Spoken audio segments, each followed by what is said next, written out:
Hello বন্ধুরা, শুভ সকাল। তো সকালে রান্না বান্না নিয়ে বসে গেছি, তো দেখতেই পাচ্ছ। তো ভিডিও করতে করতেই কাজ করতে করতেই কথা বলছিলাম, তো একদম আস্তে হয়ে গেছিলো আর আশেপাশের অনেক আওয়াজ আসছিল বলে তাই আমার নতুন করে আমি কথা দিচ্ছি যাতে তোমরা স্পষ্টভাবে শুনতে পারো। তো দেখো, সবজি কাটতে বসে গেছি। তো পটল আলু কেটে জলে ভিজিয়ে রেখেছি আর ভেন্ডিটাও ধুয়ে রেখেছি। আর কর্তা মশাই কিন্তু সকাল সকাল মাছ নিয়ে চলে এসছে। এই দেখো, কাতলা মাছ। তো মাছটা খুব বড় সাইজের ছিল, বলছিল 12 কেজি সাইজের। আমাদের এই ছোট বাজারে খুব বেশি বড় মাছ হয় না, হয়তো 6 কেজি 7 কেজি এরকম মাছের কাতলা মাছ তোলে। জ্যান্ত মাছটাই বেশি পাওয়া যায় এখানে। তো যাই হোক, মাছ ধোয়া ফোয়া হয়ে গেছে। তো আজকে একটু তাড়াহুড়োতে আছি, কর্তা মশাই এক জায়গায় বেরাবে, সেই জন্য একটু তাড়াহুড়ো করে রান্না বান্না করছে। তো দেখো, আলু পটল কাটা হয়ে গেছে আর কালকে রাতে সব সবজি নিয়ে এসছে। দেখো, এখানে পটল কাটছি। তো পটল দিয়ে আলু দিয়ে কাতলা মাছটা পাতলা ঝোল করবো। যা গরম পড়েছে, এই গরমের মধ্যে আর রিচ করে করছি না, একদম আদা জিরে কাঁচা লঙ্কা টমেটো দিয়ে হালকা পাতলা ঝোল করব। নালে একটু কালিয়া করলেও ভালো লাগতো, কিন্তু এই গরমের জন্য আর কালিয়া ফালিয়ার দিকে যাচ্ছি না। আর তাড়াহুড়োর সময় এত রসিয়ে গসিয়ে হবে না, হালকা পাতলার উপর দিয়ে ছেড়ে দেবো। তো টমেটোগুলো না গরমে কেমন হয়ে যাচ্ছে, নরম নরম, কিন্তু নষ্ট হয়নি। আমি একটু গন্ধ শুকিয়ে নিচ্ছি আবার যে নষ্ট হয়ে গেছে কিনা।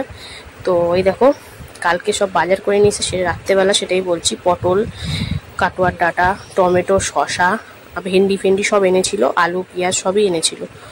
তো চলো এবার ভেন্ডিটা কেটে নেব। ভেন্ডিটা ভাজা করব, আলু ফালু দেবো না, পেঁয়াজ দিয়ে ভাজা করব। তো সেই জন্য একদম ছোটো ছোটো করে ভেন্ডি কেটে নেব। তো এমনি আলু পটল কাটা হয়ে গেছে, তো ভেন্ডিটা কাটবো একদম ছোটো ছোটো করে। তো কাজ করতে করতে তোমাদের সাথে কথা বলার একটা হ্যাবিট হয়ে গেছে, তাই জন্য করি। তো কি করবো, আজকে আর এমন আসতে হয়েছে, তারপরে আশেপাশের এত সাউন্ড শোনা যাচ্ছিলো, এই জন্য বাধ্য হয়ে আর হলো না। তো পরেই সাউন্ডটা দিচ্ছি। তো দেখো, ভেন্ডিটা কেটে নিচ্ছি সুন্দর করে। তো ভেন্ডিটা ধুয়ে কাটলে লদলদে ভাবটা কম হয়, তাই জন্য বেশিরভাগ মানুষই কিন্তু ধুয়েই কাটে। খুব কম জনকে দেখেছি আমি, আমার চোখে অবশ্য, অন্য জায়গায় হতেই পারে। তো বেশিরভাগ মানুষ ধুয়ে কাটে। তো দেখো, ভেন্ডিটা ঝিরিঝিরি করে কেটে নিচ্ছি। তো পেঁয়াজ দিয়ে ভাজাভাজি হবে। তো চলো কাটতে থাকি, তবে রান্নায় চলে যাব। তো দেখো, এখানে তেলের মধ্যে শুকনো লঙ্কা ফোড়ন দিয়ে দিয়েছি। তো শুকনো লঙ্কা ফোড়ন দিয়ে ভাজাভাজি চলছে। আর এদিকে দেখো, মাছ ভাজা বসিয়ে দিয়েছি। তো প্রথমে 3 পিস দিয়েছি, একটু ভাজাভুজি করে নিই, তারপরে বাদ বাকি সব একসাথে দিয়ে দেবো। তাড়াহুড়োর মধ্যে চলছি আজকে, বুঝতে পারছো তো। তো মাছ ভাজা চলছে ওইদিকে, আর ওইদিকে ভেন্ডি ভাজার জন্য শুকনো লঙ্কা ভাজা বসিয়েছি। তো মাছটা দেখো, এক পিঠ ভাজা হয়ে গেছে, উল্টে পাল্টে দিচ্ছি। তো কাতলা মাছের পেটি কিন্তু বেশি ভাল লাগে। তো আমার কর্তা মশাই আবার দাগাটা আমি বেশি ভালোবাসি বলে দাগাটা নিয়ে আসে, ও কিন্তু নাহলে পেটিই নিয়ে আসতো। তো মাছটা এমনভাবে কেটেছে, দাগা না পেটি না কি বুঝতেই পারছি না। তো যাই হোক, তো উল্টে পাল্টে দিচ্ছি। দেখো, ভাজা দিয়েই খাওয়া হয়ে যায় বলো, কিন্তু আমাদের ঘরে খুব একটা মাছ ভাজা খাওয়া হয় না, বেশিরভাগই ঝাল ঝোল টক এইসবই করা হয়। তো দেখো, এইদিকে ভেন্ডি ভাজা দিয়ে দিয়েছি, ভেন্ডি দিয়ে দিয়েছি, সাথে পেঁয়াজও দিয়ে দিয়েছি। কাঁচা পেঁয়াজ কিন্তু তেলে ভাজিনি, ভেন্ডির সাথে একবারে দিয়ে দিচ্ছি। এবার ভাজতে ভাজতে দেখবে একদম পেঁয়াজ আর খুঁজে পাওয়া যাবে না। তো ভালো করে মিশিয়ে টিশিয়ে নিয়ে এবার লবণ হলুদ টলুদ দিতে হবে। তো দেখতে থাকো, আমি কিন্তু তোমাদের সাথে সব কিছু শেয়ার করব। এই দেখো, ওই মাছ ভাজাটা তুলে নিয়েছিলাম, লাল লাল হয়ে গেছিলো, তারপরে একসাথে সব মাছ ভাজা দিয়ে দিয়েছি। আর এদিকে দেখো, ভেন্ডি ভাজা প্রায় কিন্তু হয়ে যাওয়ার মতনই। তো আরেকটু লালচে লালচে করে ভেজে তারপরে নামিয়ে ফেলবো। শুকনো লঙ্কা দিয়ে পেঁয়াজ দিয়ে ভেন্ডি ভাজা দারুণ লাগে কিন্তু খেতে। তো দেখো, একটু লাল লাল নেই, কিন্তু আরেকটু ভাজতে হবে, এখনো লালচে লালচে হয়নি। তো মাছ ভাজাটা আবার তুলে নেব। মাছ ভাজা তুলে নিয়ে এবার কিন্তু পটল ভাজতে বসিয়ে দিয়েছি, দেখতে পাচ্ছ। তো পটলটা হালকা লাল লাল করে ভেজে নেব, ভালোভাবেই ভেজে নেব, যাতে একবারে মাছের সাথে দেবো, এরকমভাবে ভেজে তুলে রাখবো। তো চলো, এদিকে কিন্তু পটল ভাজা হয়ে গেছে, তারপরে জিরে ফোড়ন দিয়ে আলুটা দিয়ে দিয়েছি। তো চলো, আলুটা একটু হালকা লালচে লালচে ভাজতে হবে, যেহেতু মাছের ঝোলের আলু। তো ভেন্ডি ভাজা ওদিকে নামিয়ে দিয়েছি। তো চলো এবারে মাছের ঝোলটা সুস্থভাবে করি। এই দেখো, আলু ভাজার পরে এতে আদা জিরে টমেটো কাঁচা লঙ্কা সব দিয়ে কিন্তু কষাকষি চলছে।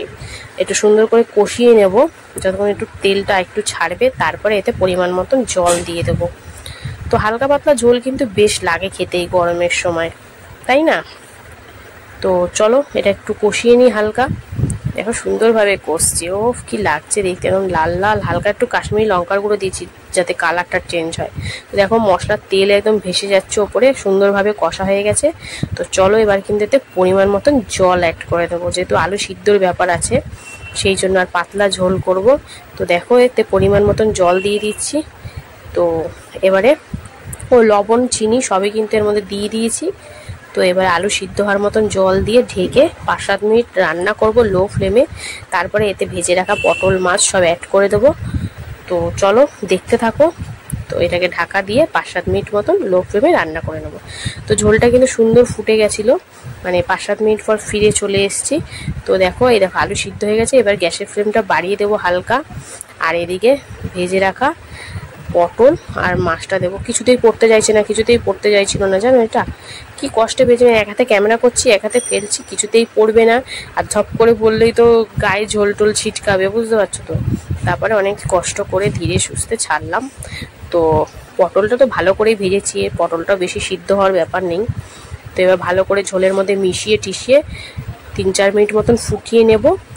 আর এতে আমি কিন্তু গরম মশলা দিচ্ছি না, একটু ধনেপাতা থাকলে ভালো হতো, একটু ধনেপাতা যখন নেই এই গরমে আর গরম মশলা দেবো না। তো চলো কালকে যেহেতু আর মাছ করেছিলাম গরম মশলা দিয়েছিলাম, তো আজকে আর দেবো না। তো এটাকে সুন্দর করে এখন টকবক করে ফুটিয়ে নেব। তারপরে নাবিয়ে নিলেই কিন্তু রেডি আমাদের কাতলা মাছের হালকা পাতলা ঝোল। দেখতে পাচ্ছ কালারটা কিন্তু দারুণ এসছে, জানি না ক্যামেরায় কতটা দেখাতে পারছি না পারছি। তো খুন্তির সাহায্যে আবার একটু ভালো করে নাড়িয়ে চাড়িয়ে নিলাম। তো দেখো কি সুন্দর লাগে, সুন্দর করে ফুটে গেছে। 5 মিনিট না 3-4 মিনিট ফুটিয়েছি, 5 মিনিট বলাটা ভুল হবে। তো 3-4 মিনিট পর ফুটিয়ে এবার কিন্তু নাবিয়ে ফেলবো। তো তোমাদের সাথে একবারে দেখা হবে খাওয়ার সময়। তো ভিডিও দেখতে থাকো, পাশে থাকো। আর যারা যারা এখনো ফলো করেনি ফলো করে নেবে কিন্তু। দেখো পিসটা কি লাগছে না, দারুণ লাগছে। তো কাতলা মাছ আজকের রেসিপি মানে রান্না বান্না কমপ্লিট, খাওয়ার সময় একদম দেখা হবে। চলো হ্যালো বন্ধুরা, শুভ দুপুর। তো প্রতিদিনকার মতন কিন্তু দুপুরের লাঞ্চ দাঁড়িয়ে নিয়ে বসে পড়েছি। তো আজকে দুপুরের লাঞ্চ মেনুতে কি কি আছে তোমাদের সাথে অবশ্যই শেয়ার করব, তার জন্য ভিডিওটা প্রথম থেকে শেষ অবধি দেখতে থাকো। রয়েছে গরম গরম ভাত, এক টুকরো কাগজি লেবু, রয়েছে ভেন্ডি ভাজা, তারপরে করেছিলাম মাছের ঝোল, কাতলা মাছের হালকা পাতলা ঝোল।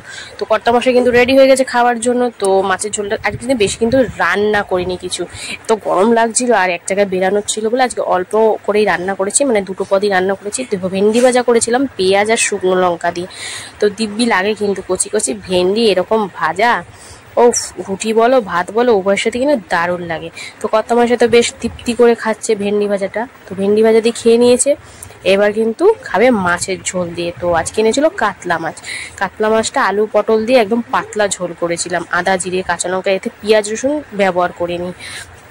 তো কর্তা মশাই তো সুন্দর করে দেখো ঢেলে নিল, তারপরে লেবু চিপে নিয়ে মাখামাখি করে কর্তা মশাই পটল খায় না বলে 1 পিস পটলই দিয়েছি। তো আলু দিয়ে মেখে দিব্যি খাচ্ছে। এবার মাছটা কতটা ফ্রেশ তোমাদেরকে দেখাচ্ছে, দেখো সুন্দর একদম ফ্রেশ মাছ ছিল। আর এই মাছটা নাকি পুরো 12 কিলো ওয়েট ছিল, মানে আমাদের এই ছোটোখাটো বাজারে খুব বেশি বড় সাইজের মাছ আসে না। তো রেয়ার পেলো বলে ও নিয়ে নিল। তো দেখো কর্তামশাই মাছটা খেয়ে বলবে কেমন হয়েছে। তো ও তো বলছে ভালোই টেস্ট আছে মাছটায়। তো চলো, আর ও একটু কাটাতে ভয় পায়, তো একটু ধীরে সুস্থে বেছে বুঝে খাচ্ছে। তো পটলে দানা ফেলে দিল, তোমরা জানোই এটা। তো পটল একটু নিয়ে, একটু মাছ নিয়ে, একটু আলু নিয়ে এবার কিন্তু মুখে পুরে দেবে। তো আজকে যেহেতু বেশি কিছু রান্না করিনি, ভিডিওটা এখানেই শেষ করছি। ভালো লাগলে লাইক কমেন্ট শেয়ার করতে ভুলো না, অবশ্যই ফলো করে নিও।